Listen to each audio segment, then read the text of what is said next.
Okay, we'll get started. Welcome, everybody. Welcome to Alpine Learning Group's Innovation in Autism Webinar Series. Alpine Learning Group offers a full range of diagnostic and applied behavior analysis, educational, and clinical services to individuals of all ages.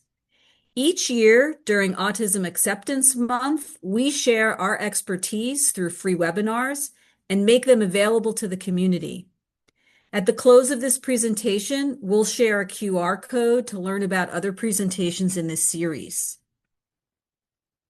I'm Dr. Bridget Taylor, and I'm co-founder and CEO of Alpine Learning Group. And for nearly 37 years, I've had the pleasure of working alongside a group of innovative and compassionate leaders in the field of autism. And I'm happy that we're able to share their expertise with you here today.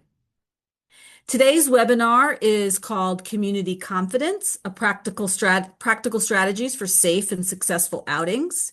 And we're joined by Jamie Stein and Sarah Lezave, both BCBAs, who will share their expertise during today's presentation. Jamie is Supervisor of Curriculum and Instruction at Alpine Learning Group. She's also a certified teacher of students with disabilities and has been working with learners with autism since 2003. At Alpine, she provides training to parents and educators in the principles of applied behavior analysis and designs and implements treatment programs for learners on the autism spectrum. Sarah is a board-certified behavior analyst at Alpine Learning Group's education program, and she holds a Master's of Arts in Applied Behavior Analysis from Caldwell University and has 15 years of experience working with children with autism in school, home, and community settings. We're so grateful that they're going to share their expertise with us here today. And now I'm going to turn it over to Jamie and Sarah. Thank you for joining today. Thank you, Bridget, for the introduction. Appreciate it. Welcome, everyone. My name is Jamie Stein, and as Bridget mentioned, presenting with me today is Sarah Lezave. We're really excited to discuss community outings with you and how we can best prepare our learners to make sure that they're successful.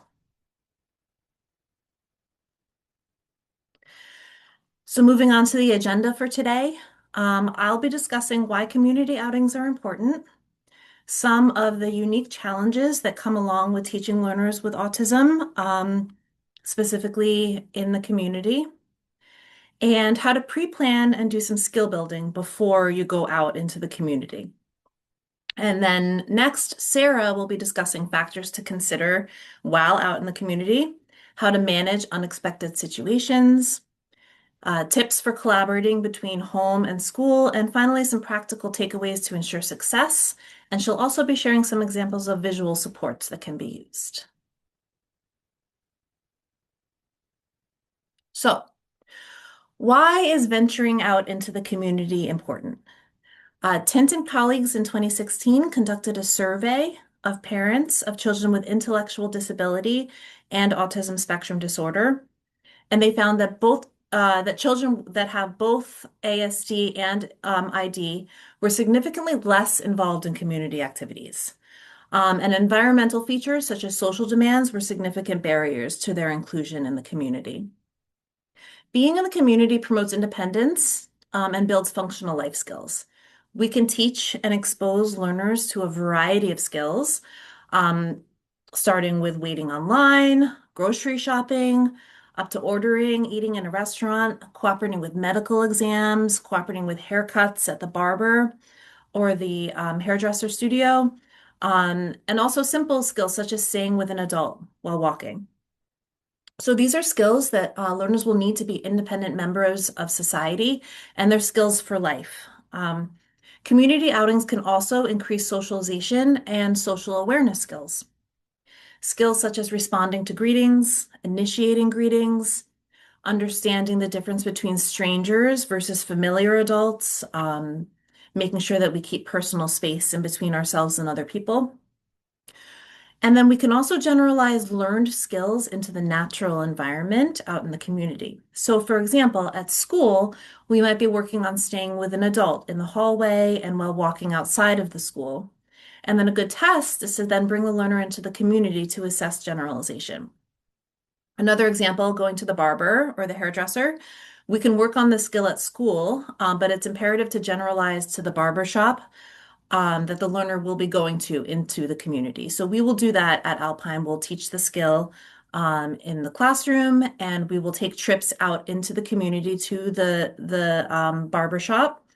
First, we can practice just going into the barber shop and being in that environment, next sitting in the chair, and slowly work up to the haircut. So based on that, there's often a lot of steps involved in generalization. So we shouldn't just teach in the school and hope that they generalize to the community. We have to plan for that generalization into the natural environment. And finally, inclusion in the community has been shown to improve quality of life. So quality of life can be thought of as a multidimensional concept that encompasses overall well-being, and that includes health, relationships, environment, and personal fulfillment. And some of the key factors influencing quality of life include financial stability, physical health, and social support. And community inclusion is a key part of this.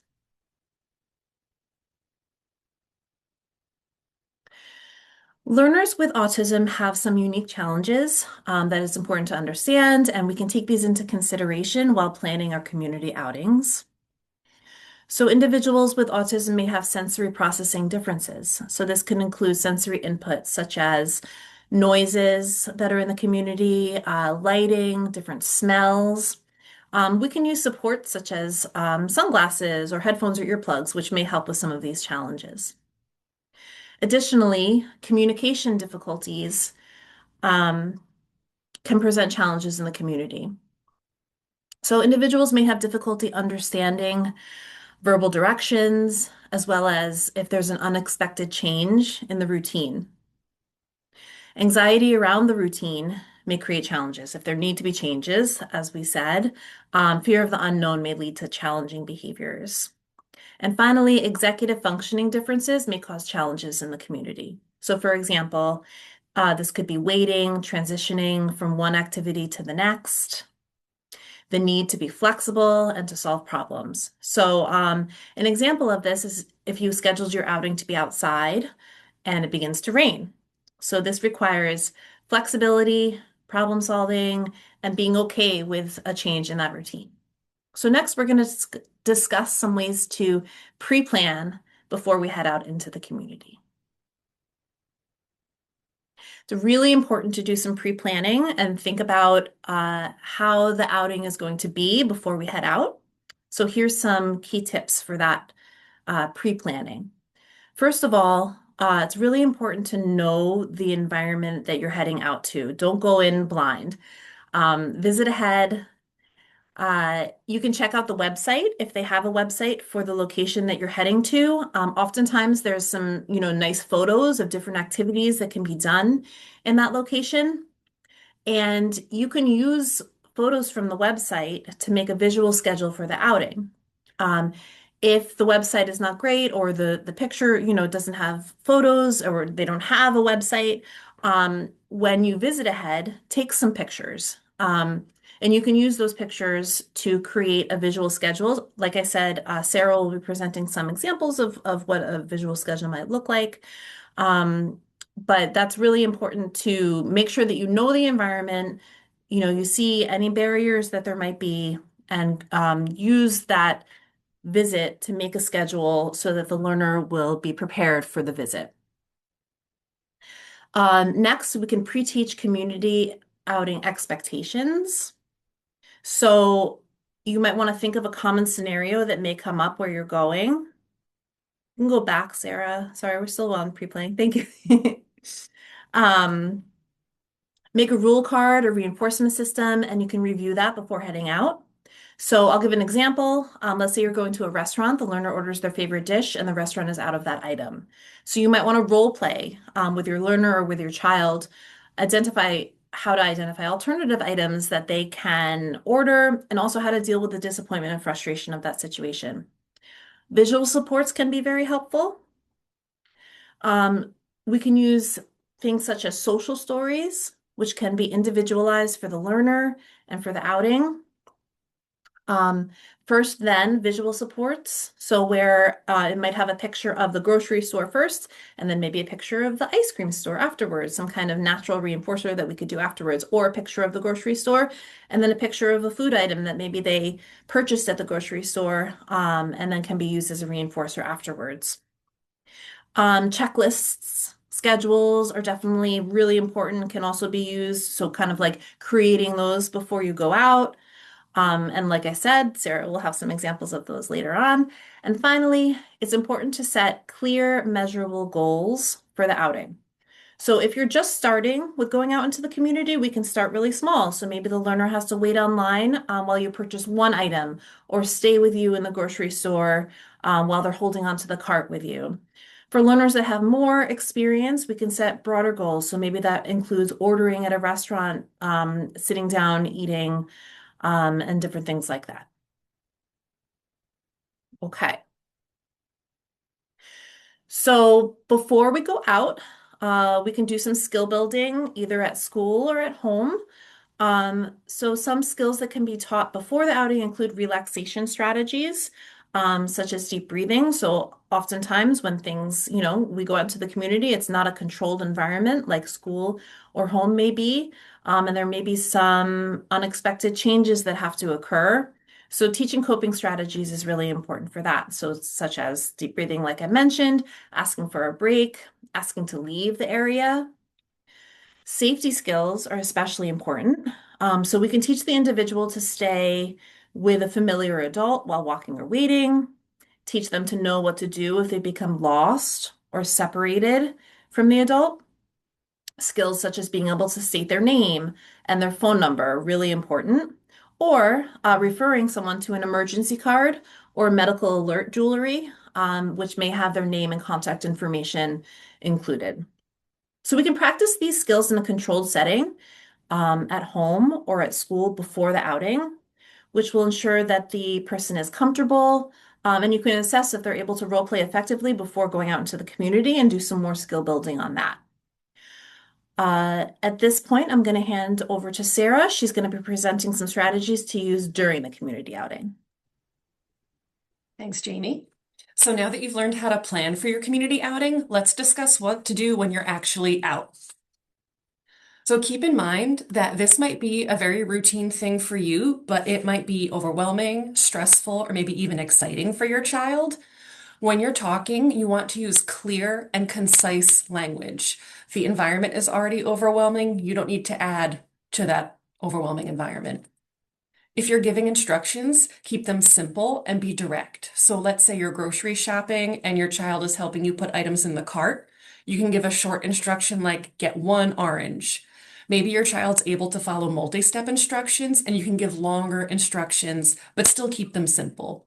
So let's say you're at the doctor and they need to get dressed or undressed.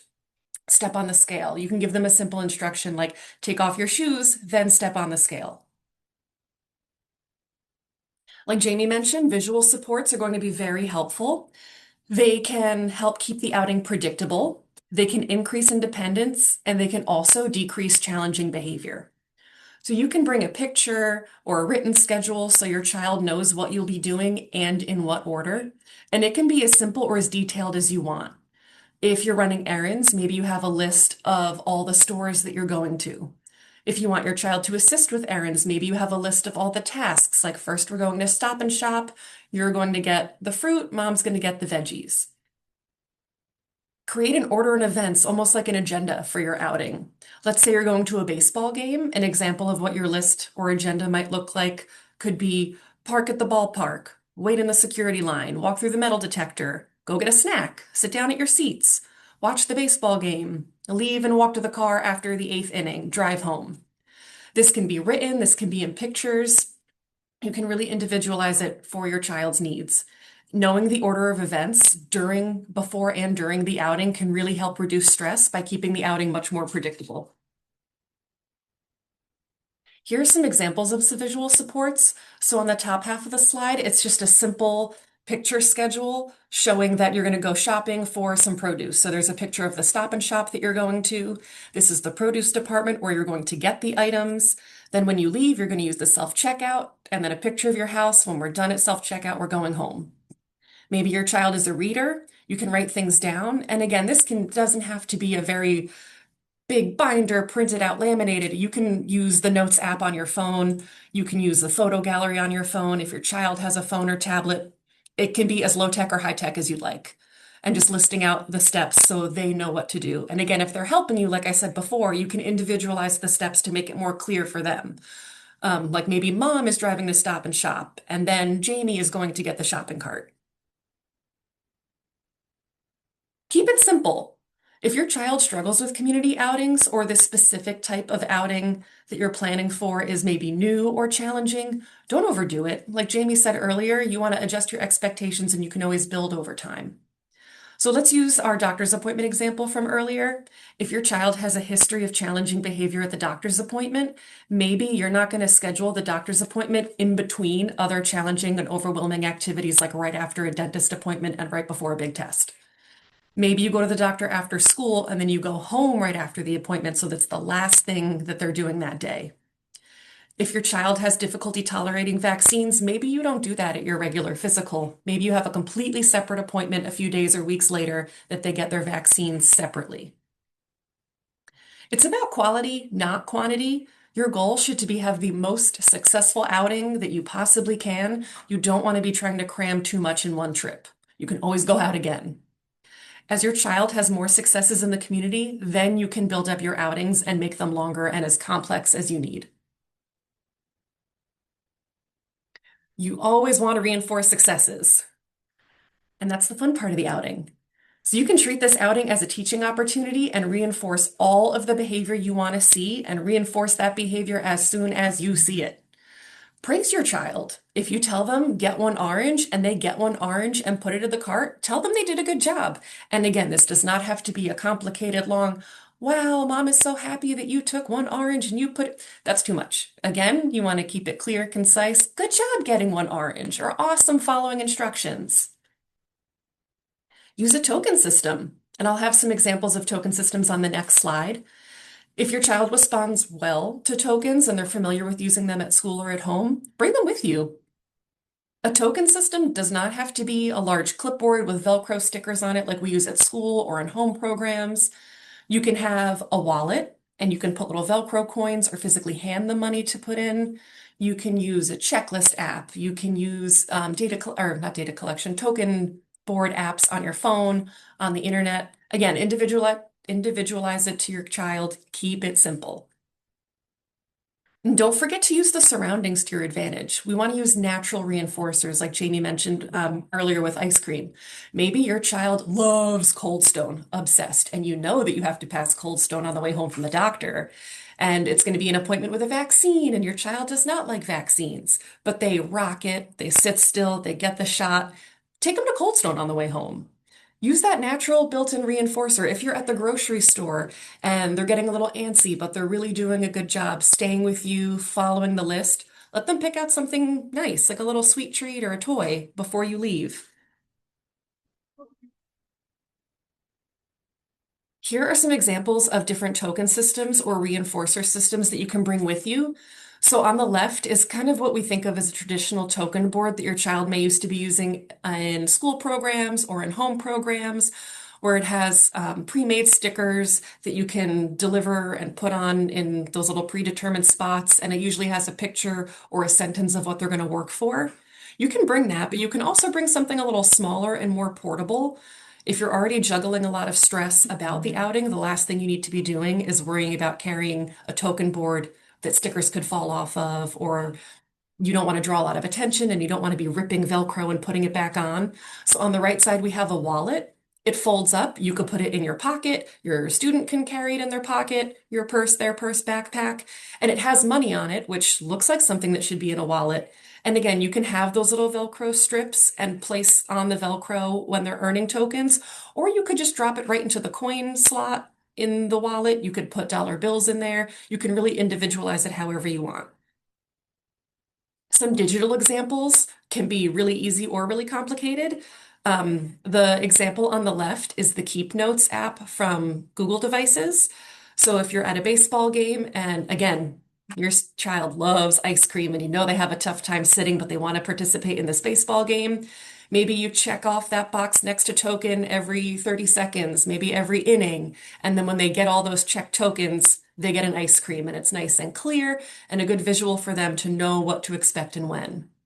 Boomlearning.com is a really great website that has a bunch of different token boards that you can individualize that are free and already made. You can also make your own if you're a really creative, crafty person. And again, this can be on your phone, on your child's phone, or on a tablet. So it's really portable and not as stigmatizing as carrying around a gigantic clipboard or binder with a bunch of Velcro removable stickers. We also want to remember to be flexible. So we all know that nothing ever goes to plan. And like Jamie mentioned, it is not a controlled environment in the community. So we want to hope for the best, but probably a good idea to plan for the worst. Have a backup plan. I'm going to stick with this baseball game analogy for a while. If you're going to a baseball game and you plan to stay for 8 innings, but it's 95 degrees and your seats are right under the sun, maybe you leave it the 4th inning. Everybody's hot and sweaty. You want to end on a success. You don't have to stay the whole time because that's what your schedule says. Be flexible. Maybe you want to take some breaks, go inside, look at the merch, go get some snacks, and take breaks in air-conditioned areas and then come back out. You don't have to stick so rigidly to your plan. Maybe you're at the grocery store and it is incredibly crowded and you had a lot of other items on your list after the grocery store. Just go to the grocery store and go home. Or if it's super crowded and you can see that your child is getting a little irritable and probably won't make it to checkout, worst case scenario, you can bring your cart to customer service and then come back later. You know your child so well, you could probably tell when they're not doing okay just based on their body language or the things that they're saying. So recognize those signs as early as you can and make adjustments to your plan. Making adjustments and not being so rigid can really help your outing be as successful as possible, even if you don't get to accomplish everything that you originally set out to do. Maybe your child asked to buy something at the grocery store and you were like, listen, it's not on the list, or I know for a fact you cannot have that. Let them buy it. You can always tell them no at home, hide it, maybe forget to put it in the bag. Can be creative. You may have to adjust your expectations throughout the outing as things are happening. You could be at the mall and it's the holiday rush and it's December and you think your child is going to want to go to one store and leave because it's so crowded. But to your surprise, they are so excited and they want to go to every single store. They want to see the decorations. If you have time, go for it. If they want to go and look at everything and you didn't have that plan, but your schedule allows, keep them successful. Keep going and enjoying your great fun outing. Let's say maybe your daughter's getting a haircut and she's amazing at haircuts, loves getting her hair blown out, looking at herself in the mirror. But you notice after the haircut, the stylist grabs the brush and the blow dryer, and you can just see it in your daughter's body language that she wants to leave. That's okay too. It doesn't matter that she normally likes it and she should continue to like it. She's allowed to change her mind. Just leave and you can blow dry her hair at home. How can we manage some unexpected situations? I know we talked a lot about being prepared and planning, but sometimes stuff just comes up that you didn't think about. Maybe you're going to an appointment. Something that you can do ahead of time is talk to your child about all the possible things that could happen that are unexpected. Again, you're not going to hit every single unexpected item. That would be impressive. But think about things like maybe the doctor or the hairstylist is running a little bit behind schedule. So you might have to wait in the waiting room or the waiting area for a little bit longer than you normally expect. Bring things to keep them occupied. Headphones, earbuds, a tablet, phone, Nintendo Switch, Sudoku, anything you know that your child enjoys to do that they can do while seated in a waiting area, bring that just in case. It's better to have it and not need it than to need it and not have it. You can prepare for items to be unavailable, like Jamie mentioned earlier. Maybe you're at Cold Stone after that amazing doctor's appointment and your child's favorite ice cream is not there. Talk to them about that ahead of time. Come up with different opportunity or different options. You can get this different flavor, or we could go to the grocery store and buy your favorite ice cream there. That way, you'll be more prepared in the event something isn't available when you arrive because you've all, as a group, talked about it and discussed possible options. Other things can go wrong, like changes in weather, leading to the location of your outing being changed or completely unavailable. Have a backup plan or plan an alternate activity and prepare your child for the fact that things might change at the last minute. Maybe you encounter long lines at the outing, like maybe you're at an amusement park and everybody's on spring break, so everybody's at the amusement park and you're waiting for 45 minutes to an hour and a half for your child's favorite roller coaster. Maybe you're grocery shopping and they have one checkout line open and all the self-checkouts are not working, so you're waiting in line there. Again, come prepared with activities. Better to have everything that you need and not use it, like I said earlier. That'll help keep your child and you calm and occupied while you're waiting in those long lines. And then prepare your child for schedule changes. Those long lines at the grocery store might mean you have to abandon other activities you had planned for later that day. Changes in weather might mean your activities are completely canceled as late as minutes before they're supposed to happen. Communicate the possibility of those changes happening beforehand to your child so that they are prepared and know what your alternative plans are. So again, things are out of our control, like we discussed. How can we be as prepared as possible for managing those unexpected situations and remain as calm, cool, collected as we can to help our student or child remain calm, cool, and collected? Have a plan. I'm going to say this a gazillion times. Bring everything you think you'll need, even if you might not need it, so that you have it and aren't stuck in a pinch, missing an iPad, or you don't have the headphones for the phone. Know what time you need to leave for your outing. How long are you going to be there? What are you going to do? When will you leave? If certain situations arise that you might need to leave earlier, what will those situations look like? Have a plan for what you need to do if things are unavailable or there's sudden change in weather like we talked about earlier. And again, be prepared for everything and anything. Being prepared yourself is super important. And again, communicating that to your child as well. Remember, practice makes perfect. Jamie mentioned this at the beginning of our presentation. Practice as much of the outing as you possibly can.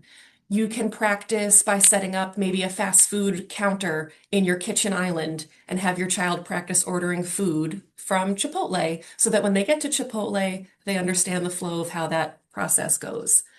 There are different places like Teach Town that have simulated grocery stores. You can go practice grocery shopping at places like that. And our final tip is to collaborate. Whether you're a family member or you're a clinician, it's good to work together with your entire team. As a family member, let your child's ABA team, teachers, or therapists know if there's any upcoming outings. They can help you plan your outing and help set up everybody for success.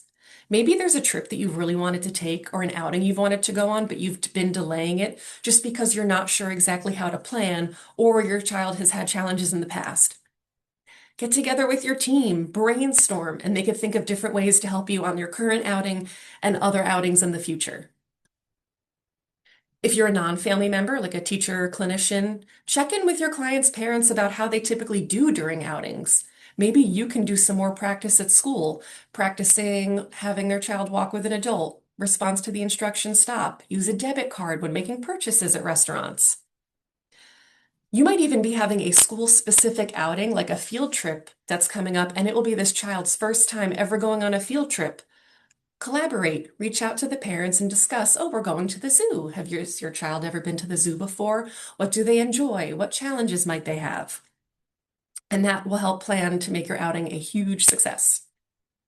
Finally, remember to share the successes. I feel like we often get stuck on the challenges, and it's important to share those challenges so you can learn from them and improve in the future. But sharing the successes is going to be amazing and also very important. If something went great on your school outing, please share that with the parents so then they can do the same thing on their outing so they can also have a successful time. One thing I didn't include in the picture examples that Jamie had mentioned was social stories. We've had a few families who've done vacations all over the country and have given a little heads up, hey, we're going to be going to Toronto, we're seeing Niagara Falls, we're staying with my sister. Here's some pictures. Here's the hotels that we're staying at. Can you put together a little social story just describing the order of events for my child? So it'll have a picture, we're driving in the car and it's a picture of their car. We're going to stay at Aunt Jamie's house. When we get there, I'm going to stay in this room. It's a picture of the room. Then all the different events and pictures of the events that are taking place. And that specific student that I'm thinking of has been having social stories for many, many years. We've even got his little brother making his own social stories for him that he put together on an iPad app. And now he just took a trip, I think, over our spring break, didn't need a social story, and did fantastic. So that's just a great example of really simple supports you can put in place in the beginning. And as your child gets more familiar with outings and gets more confident, and you get more confident after those successes, you don't have to continue making all these little supports and token boards and visual schedules. So hopefully you guys are all now thinking about how to make your next outing a raging success. So let's review some key takeaways. Community outings are really important. Earlier in our talk, Jamie cited research that shows that individuals with autism spectrum disorder and intellectual disabilities are significantly less involved in community events. We can change that. Being involved in community events and outings promotes independence. It builds functional life skills. It increases their socialization skills and your socialization skills. It helps generalize skills they learn from home or school out to the natural environments where they'd be needing to use those skills. And it overall is going to improve everybody's quality of life who's involved. So now that you want to include your child in more outings, identify those potential challenges and have a plan before you go. Plan for the worst, but hope for the best. You want to teach necessary skills before that outing. When you're in an overwhelming grocery store or a crowded amusement park, that is not the time to teach them to take deep breaths and count to 10. If you want to go to the grocery store and expect your child to get items for a shopping list, ahead of time, teach them how to do that. Teach them how to read the shopping list, how to get items and put them in the cart. Practice putting items in the cart gently if you know that's going to be a challenge. If you're going somewhere that's going to be noisy and probably really not that exciting for your child if the noise is overwhelming, teach coping strategies like having them wear headphones and put on some music when it gets loud. Or maybe they can ask to leave if it's too noisy before the event is scheduled to be over. So now that you've taught these skills before the outing, bring some supports with you like the picture cues, checklists, token board systems, schedules, or social stories like we discussed. Use clear, concise language when you're communicating and provide tons and tons and tons of reinforcement. Remember to be flexible. Things may not go according to plan, and that is totally fine. Just adjust your activity or outing as necessary. Leave early if that's what's best for your child and your family in the moment. Again, this is about the quality of the outing, not the quantity of the activities during the outing. And finally, do not forget to utilize your child's team. You have a team of professionals working with you on purpose. You guys can all work together and collaborate to make your child's outing be as successful as possible. I just wanted to include the reference that Jamie mentioned for the article about including individuals with autism and intellectual disabilities in community outings. So feel free to take a picture of that and Google that later if you're interested in reading more. So we do have some time for questions. Thanks, Sarah.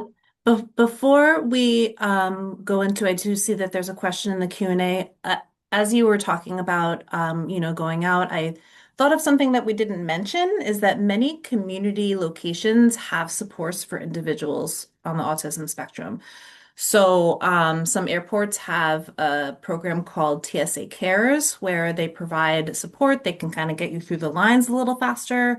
Amusement parks may also have special bracelets for people with disabilities so that you might be able to skip some lines and get to the front a little bit faster so we don't have to worry about waiting in the line for a long period of time. So I would recommend, if you're going to a location, call ahead and see what supports they have for people with disabilities and who may be on the autism spectrum, because there may be some things that you'll be able to access in the community to make the visit go a little bit more smoothly. Thank you so much. Thank you, Jamie and Sarah, for sharing your wonderful insights, and thank you for joining today. If there are other questions, we can entertain some questions. If there are any other questions. I see one in the Q&A, the website for creating token boards. I like an app called Token Board Go, which you can, access in the App Store, but I'm going to let Sarah take this question since she presented that slide.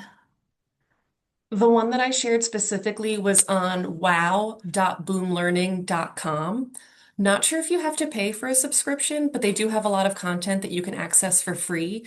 There's also Teachers Pay Teachers. You do not have to be a teacher to sign up. It's free to create an account. And they also have a lot of free resources like digital token boards that you can use.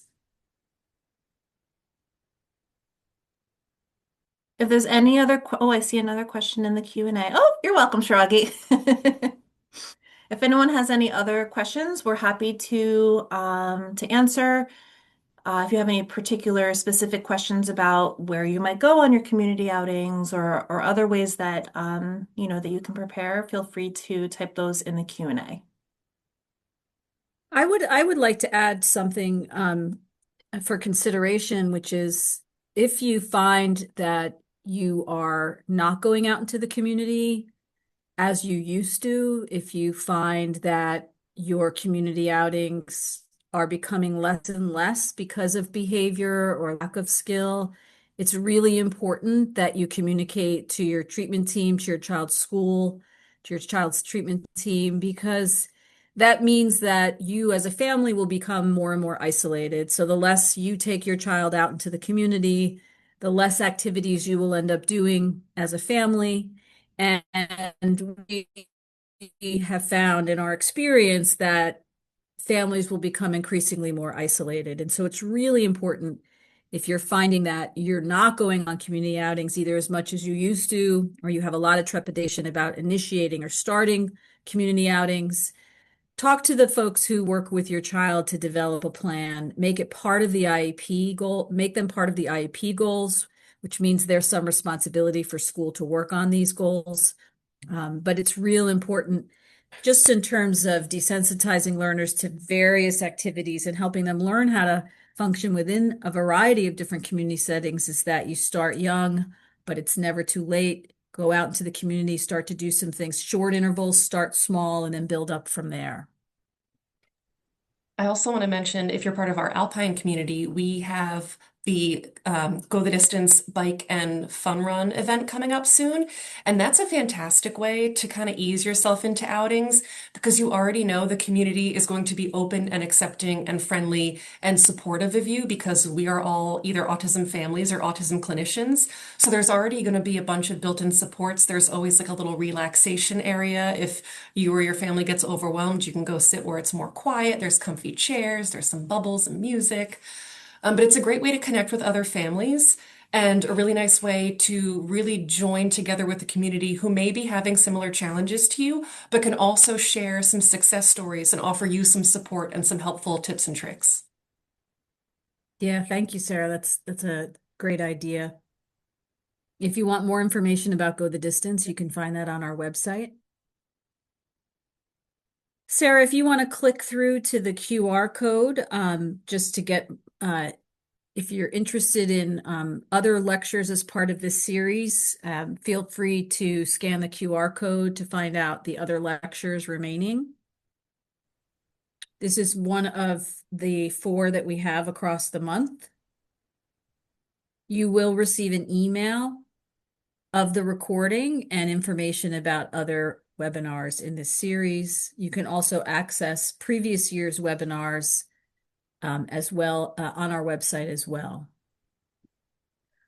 I do see one more question came through, and I think we do have some time. So the question is, what would you recommend doing if my child has a meltdown in public during the outing?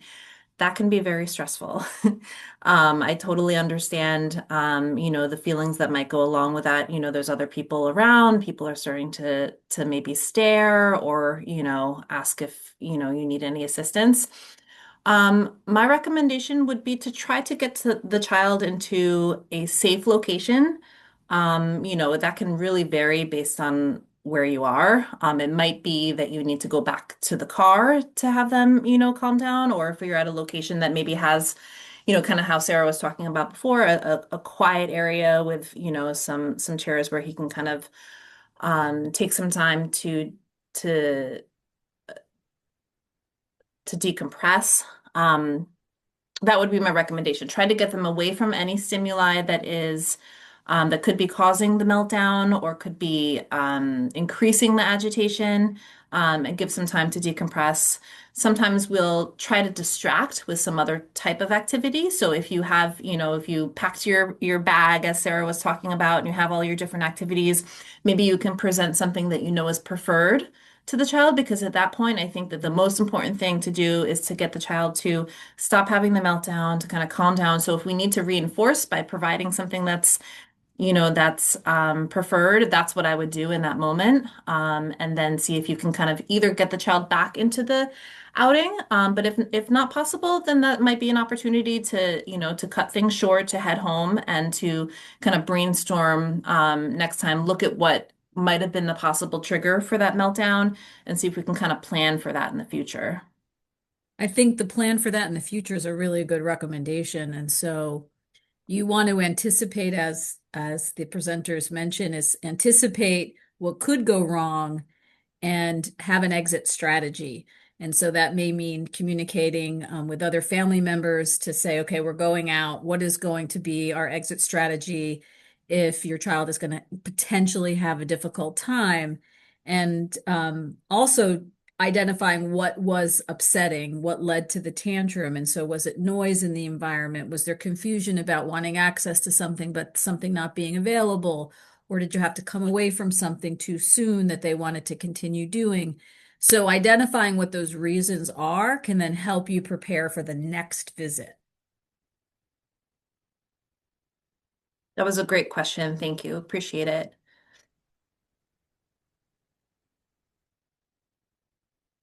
Well, thank you everybody for joining. We've really appreciated your participation and asking questions, and lots of helpful information here.